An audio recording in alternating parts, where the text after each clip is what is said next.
that is for second year pre-law 2 के लिए एक नया टॉपिक है और मैं समझता हूँ कि इसके बाद क्रमशः सारी पढ़ाई सिलेबस के अनुसार मेरी समझ से समाप्त हो गया है। अगर आपको कहीं कोई प्रॉब्लम हो तो हमसे आप पूछ सकते हैं।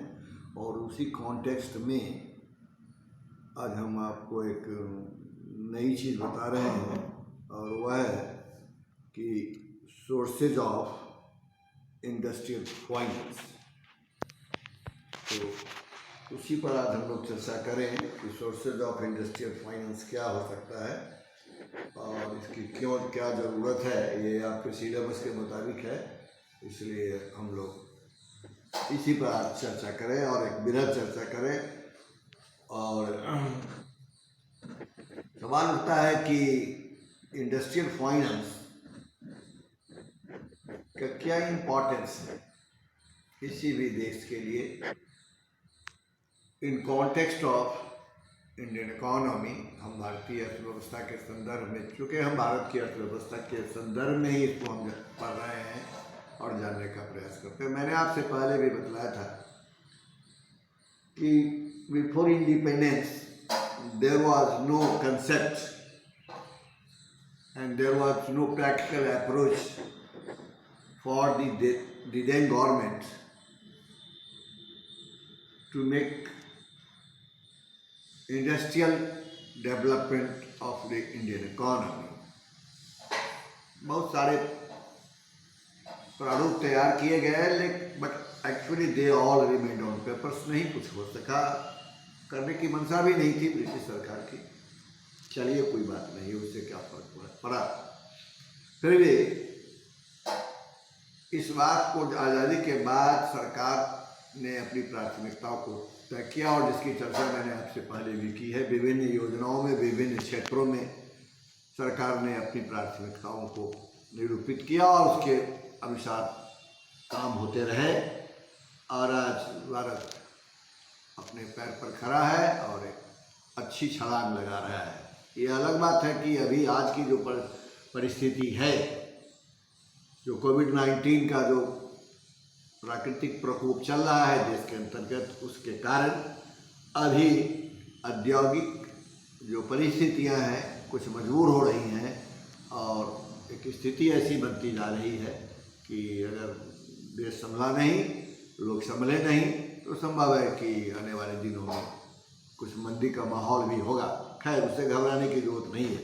फिर भी मैं आपको बताऊं कि जब कोई आपसे और हमसे पूछेगा कि what is the importance of industrial finance, तो आपको बताना पड़ेगा कि चूँकि उद्योग कई तरह के हैं, हमारे छोटे उद्योग भी हैं, मझोले उद्योग भी हैं, बड़े उद्योग भी हैं, और चाहे जिस तरह का उद्योग हो लेकिन उस तरह की पूंजी उसको चाहिए। अगर पूंजी नहीं होगी तो वो कहाँ से उत्पादन कर सकेगा। इसलिए उद्योग को चलाने के लिए जिस वित्त की आवश्यकता है, मोटे तौर पर, मोटे रूप से उसी को हम औद्योगिक वित्त कहते हैं। तो बात समझ में आ गई कि इंडस्ट्रियल फाइनेंस का इम्पोर्टेंस इसीलिए बना है कि उद्योगों द्वारा उत्पादन के कार्य को संचालित करने के लिए जिस फाइनेंस की जरूरत है, that finance is said to be industrial finance. Yes, यहाँ विराम दीजिए, आगे थोड़ा बढ़िए। सवाल उठता है कि हमारे स्टूडेंट्स की तरफ से सवाल उठना चाहिए कि आखिर क्या हो।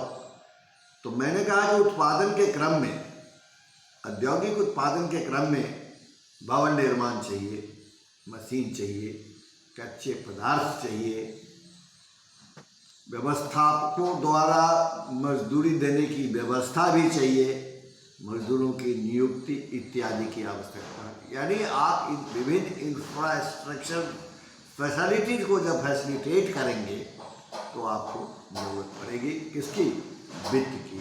चूँकि उद्योग से रिलेटेड है इसलिए हम औद्योगिक वित्त की संज्ञा इसको देते हैं। इतना साफ होने के बाद मैं आपको बस स्पष्ट कर दूँ इस क्लास को, माय डियर स्टूडेंट्स, कि इसके लिए 3 प्रकार के वित्त की आवश्यकता होती है। किसके लिए? इंडस्ट्रीज के लिए, what ever the kind of industries में भी, लेकिन 3 तरह की आवश्यकता है फाइनेंस के। नंबर 1 लॉन्ग टर्म फाइनेंस चाहिए, जिसको कि हिंदी में दीर्घकालीन वित्त कहते हैं। दूसरा चाहिए मीडियम टर्म फाइनेंस, जिसको कि मध्यकालीन वित्त कहते हैं। और तीसरा चाहिए अल्पकालीन वित्त, यानी शॉर्ट पीरियड फाइनेंस।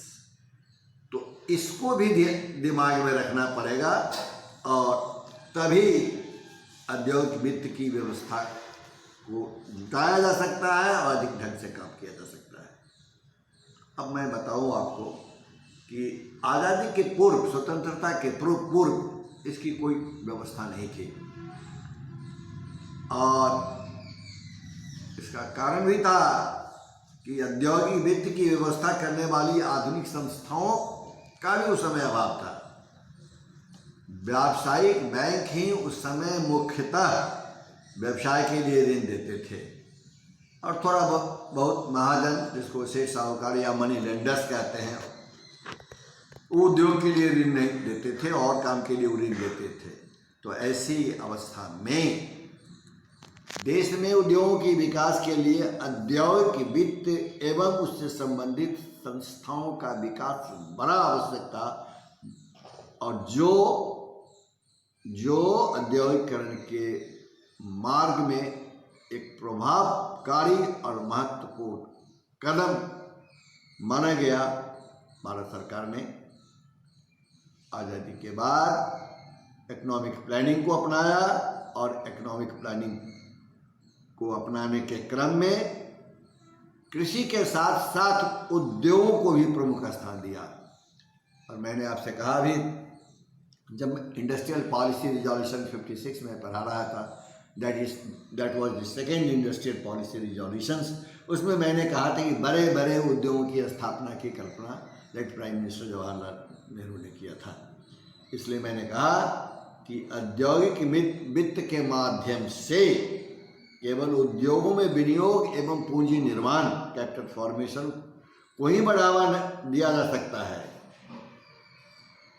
और इनके बचत को भी मोबिलाइजेशन ऑफ सेविंग्स के रूप में इससे मदद लिया जा सकता है। इसी कारण यह है कि इसका कारण यह है कि औद्योगिक वित्त प्रदान करने वाली संस्थाएं उद्योगों को ऋण देने के अतिरिक्त प्रायः अपने साधनों में वृद्धि करने के लिए लोगों से अधिक बचत एकत्रित करती है, और उन्हें अधिक बचत करने के लिए प्रोत्साहित भी करती है। ये मैंने आपको बैकग्राउंड में बता दिया कि what is the legacy, what is the importance of industrial finance in Indian economy. Now next point. अब दूसरा सवाल है कि सोर्सेज ऑफ इंडस्ट्रियल फाइनेंस क्या होगा। तो सोर्सेज ऑफ इंडस्ट्रियल फाइनेंस में 3 प्रकार की पूंजी की आवश्यकता पड़ती है उद्योगों को। जैसे एक है प्रारंभिक पूंजी, जिसको कि अंग्रेजी में इनिशियल कैपिटल कहते हैं, यानी स्टार्टिंग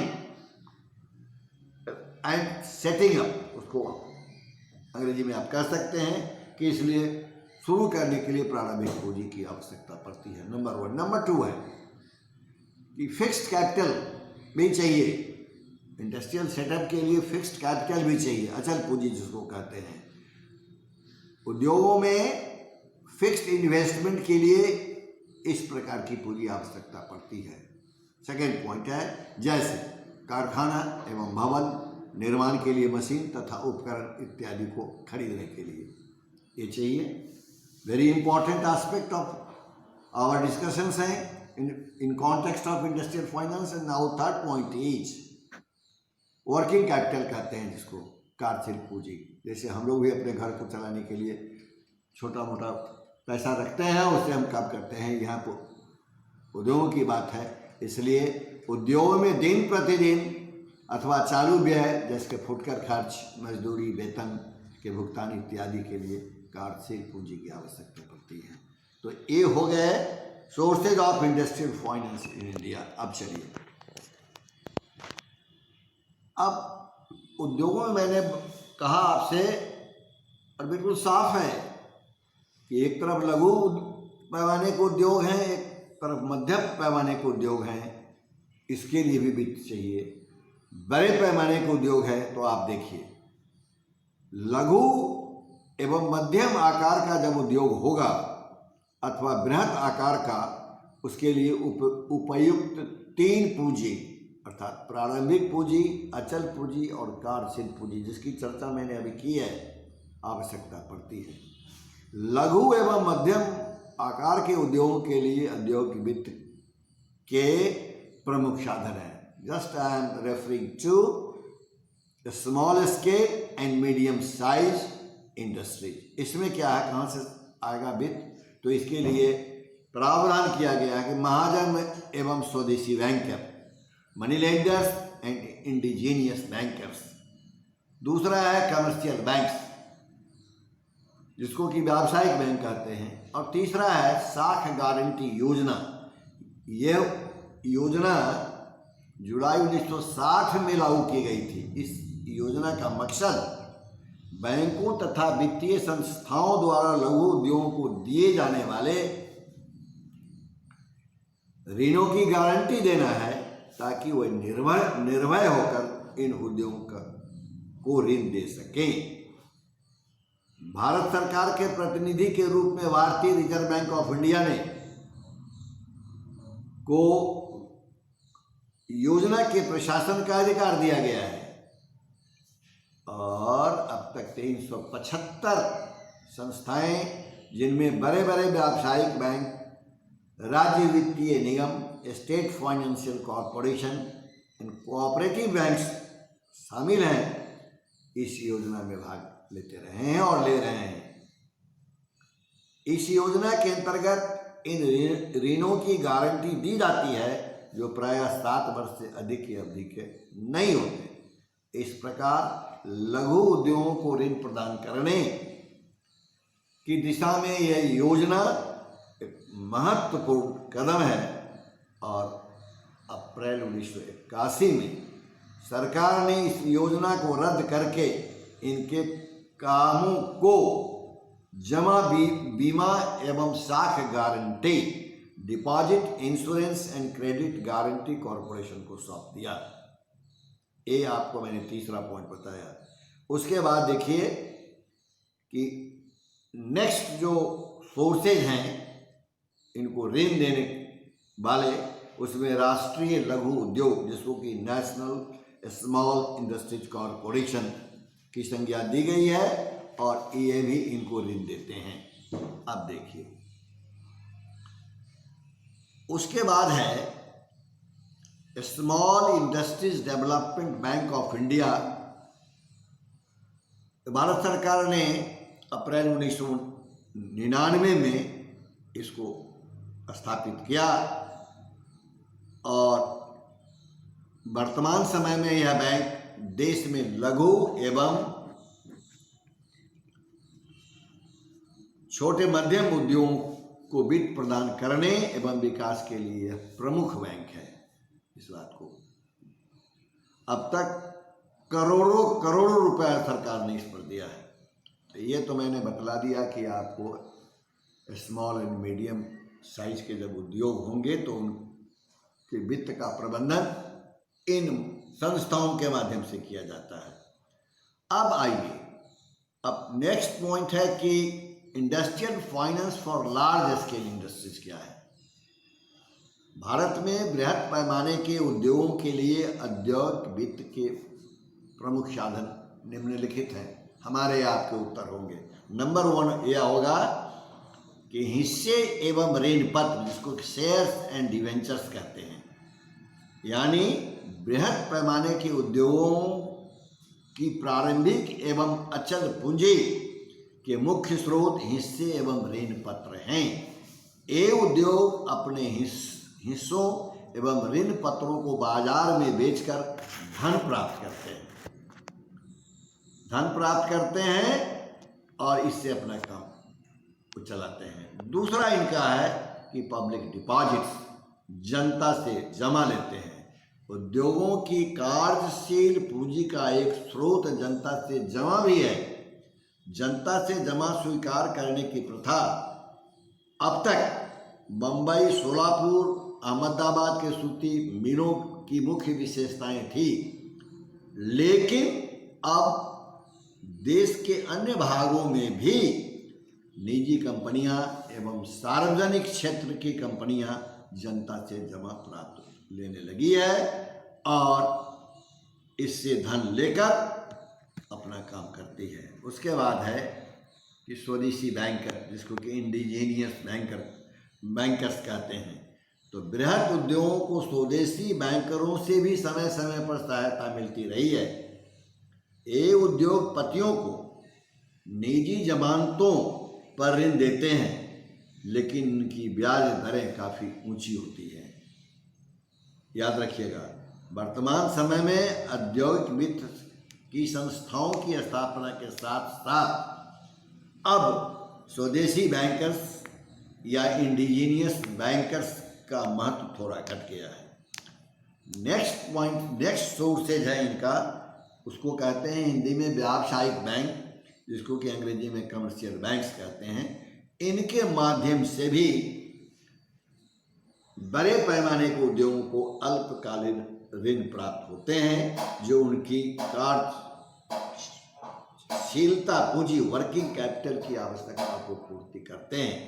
माइंडेड कमर्शियल बैंक, और कमर्शियल बैंक हिंदुस्तान का बहुत बड़ा बैंक है, जो मूलतः लेन देन का काम कमर्शियल बैंक करते ही हैं। व्यावसायिक बैंक दीर्घकालीन ऋण देना नहीं चाहते।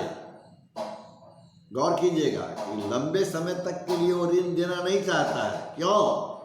कि वह अपने तरलता में, लिक्विडिटी में विश्वास करते हैं और अनावश्यक जोखिम, अननेसेसरी रिस्क भी नहीं लेना चाहते हैं। इसलिए व्यावसायिक बैंक मुख्यतः अपने साधनों की सुरक्षा की दृष्टि से भी काम करते हैं। उद्योगों को इनके द्वारा दिए गए ऋण प्रायः ओवरड्राफ्ट, जिसको कि हिंदी में अधिविकर्तन कहते हैं, लोन्स और नगद साख कैश क्रेडिट आदि के रूप में देते हैं, जो किसी न किसी जमानत पर आधारित होते हैं। यद्यपि व्यावसायिक बैंक अल्पकालीन ऋण देते हैं, लेकिन इसका मतलब यह नहीं है कि उनका ऋण दीर्घकालीन होते ही नहीं। नाउ नेक्स्ट पॉइंट है, वह है कि कंपनी प्रवर्तक एवं प्रबंध अभिकर्ता, company promoters and managing agents, ये लोग भी बड़े बड़े कंपनियों, उद्योगों के लिए, बड़े बड़े कंपनियों के लिए फाइनेंस मैनेज करते हैं। मैनेजिंग एजेंसी सिस्टम भारत में बहुत प्रभावी रहा, लेकिन आए दिनों इसका महत्व घट गया है। और एक पॉइंट और है जिसको कि मैं जोड़ देना चाहता हूँ, वह निजी संस्थागत साख है, इसको प्राइवेट इंस्टीट्यूशनल क्रेडिट की संज्ञा दी गई है। ये लोग भी बड़े पैमाने पर बड़े बड़े उद्योगों को कर्ज देते हैं और लेन देन का काम करते हैं, और उनके अपने टर्म्स एंड कंडीशंस होते हैं। इसमें आता क्या है कि निजी क्षेत्र में कुछ ऐसी संस्थाएं हैं जो उद्योगों को वित्त प्रदान करती हैं, जैसे investment trust, general insurance companies, industrial credit and investment corporation आदि। इन उद्योगों द्वारा और इनको दी गई साख को निजी संस्थागत साख, प्राइवेट इंस्टीट्यूशनल क्रेडिट कहते हैं। और विनियोग न्यास विभिन्न प्रकार की प्रतिभूतियों में अपने धन का विनियोग करते हैं, जैसे ordinary shares, preference shares, debentures. ये विनियोग न्याय पश्चिमी देशों में काफ़ी लोकप्रिय हैं, लेकिन भारत में औद्योगिक वित्त के क्षेत्र में इसकी अधिक प्रगति अब तक नहीं देखी जा रही है। अब आइए एक महत्वपूर्ण चीज़ और बताएं जो इंडस्ट्रियल फाइनेंस के लिए, लार्ज स्केल के लिए है, कि भारत सरकार के, सारे भारत सरकार के कदम हैं। औद्योगिक वित्त की नई संस्थाओं को भी भारत सरकार ने खोल रखा है। या कहिए कि क्रमशः इसका जन्म दिया है। औद्योगिक वित्त की जो जितनी भी चर्चा हमने अभी आपके साथ सामने की है, जिन क्षेत्रों की मैंने चर्चा की है, इससे ये महसूस होता है, इसका जब आकलन करेंगे तो लगेगा कि औद्योगिक वित्त की मांग बहुत अधिक है और इन संस्थाओं के माध्यम से मांग को पूरा नहीं किया जा सका है। इसलिए भारत सरकार ने वर्तमान उद्योगों के विकास के साथ साथ नए उद्योगों की स्थापना करना नितांत आवश्यक समझा और जिसके लिए अधिकाधिक धन की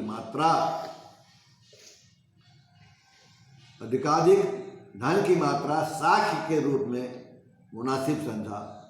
अतः देश में साख्य की कमी एवं बढ़ती हुई मांग की पूर्ति करने के लिए स्वतंत्रता प्राप्ति के बाद केंद्रीय एवं राज्य स्तर पर औद्योगिक वित्त की कमी एवं बढ़ती हुई मांग की पूर्ति करने के लिए स्वतंत्रता प्राप्ति के बाद केंद्रीय एवं राज्य स्तर पर औद्योगिक वित्त की कई नई संस्थाओं की स्थापना की गई, जिसमें महत्वपूर्ण है नंबर 1 इंडस्ट्रियल फाइनेंस कॉरपोरेशन, दूसरा है स्टेट फाइनेंशियल कॉरपोरेशन, तीसरा है state industrial development corporation, next है industrial credit and investment corporation of India,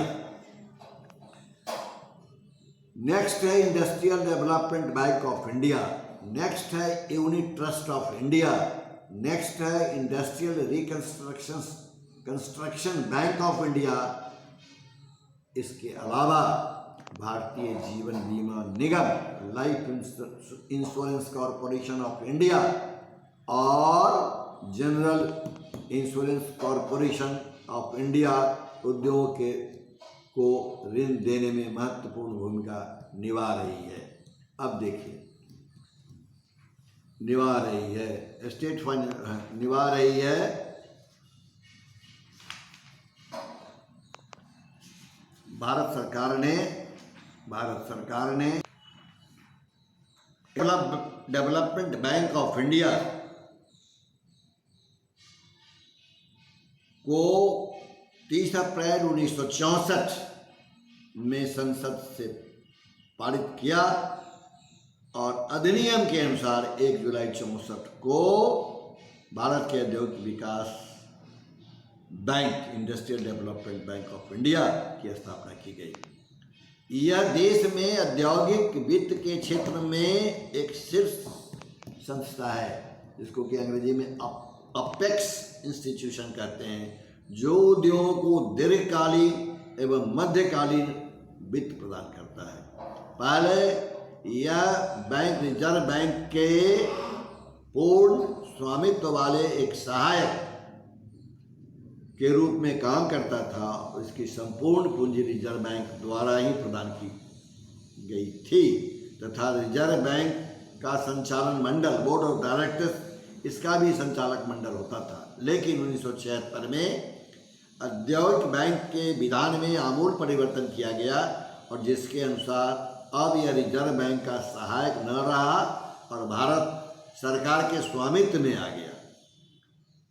सरकार ने 16 फरवरी 1976 से इसे एक स्वचालित निगम, ऑटोनॉमस कॉरपोरेशन बना दिया। औद्योगिक विकास बैंक का अलग अब संचालक मंडल है, जिसमें सरकार, व्यावसायिक बैंक, वित्तीय एवं अन्य संबंधित संस्थाओं के प्रतिनिधि होते हैं। इस तरह यह बैंक औद्योगिक विकास के लिए बहुत सारे काम कर रहे हैं। प्रत्यक्ष, अप्रत्यक्ष, स्पेशल असिस्टेंस के रूप में भी यह मदद कर रहा है। ये बड़ी खुशी की बात है। और एक और आप देखिए कि भारत सरकार ने औद्योगिक वित्त, इसके क्रम में आप देखिएगा कि assistance to small scale industry, balance regional development, refinance of industrial loan, soft loans scheme, ये सारे इसके कार्यक्रम चल रहे हैं, पहले भी चले, और इससे औद्योगिक क्षेत्र में, उद्योग धंधों के क्षेत्र में काफ़ी मजबूती मिली है। अभी आप देखिए कि भारत की सरकार ने एक यूनिट ट्रस्ट ऑफ इंडिया की भी स्थापना फरवरी 1964 में की, और प्रारंभिक पूंजी 5 करोड़ रुपए से इसको स्टार्ट किया गया, और अभी यह बढ़ करके लगभग 4000 करोड़ रुपए के बराबर हो गई है। तो यह भी आपको इंडस्ट्रियल डेवलपमेंट फाइनेंस के लिए यह काम करता है। और अंत में मैं बताऊं आपको कि एक और स्कीम जिसकी चर्चा मैंने ऊपर अभी की है, आप जानिए कि industrial reconstruction bank of India, ये भी उद्योगों के विकास के लिए है, और इसकी स्थापना भारत की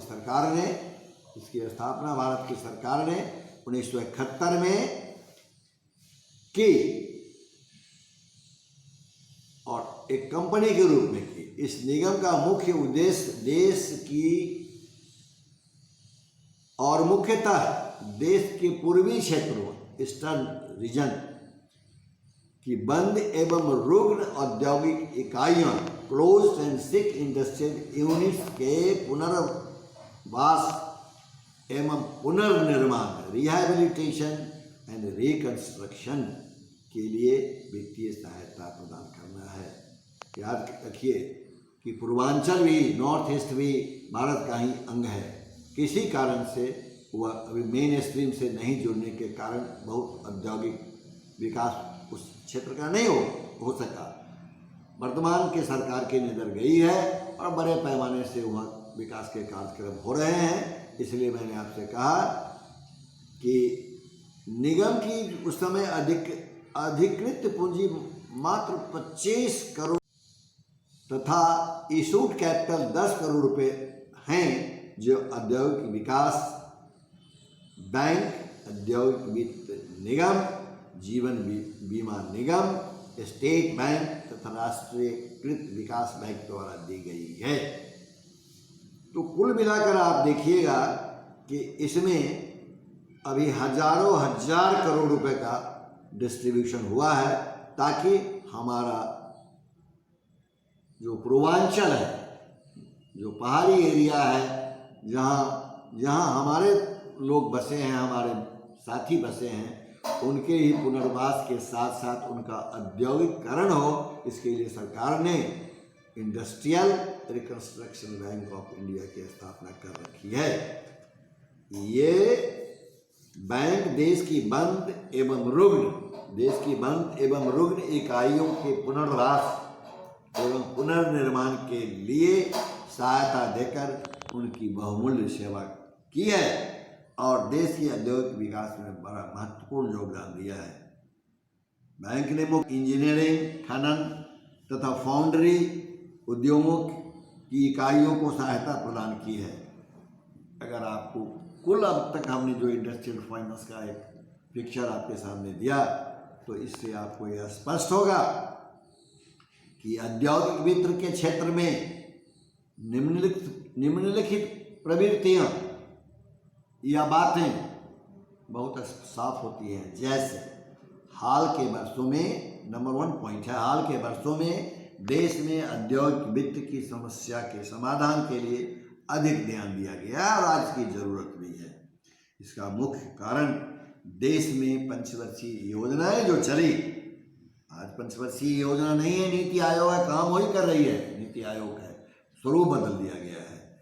आज भी हर प्रांत की क्या ज़रूरत है, हम स्पॉट जाकर निर्णय लिया जाता है और वित्तीय सहायता दी जाती है।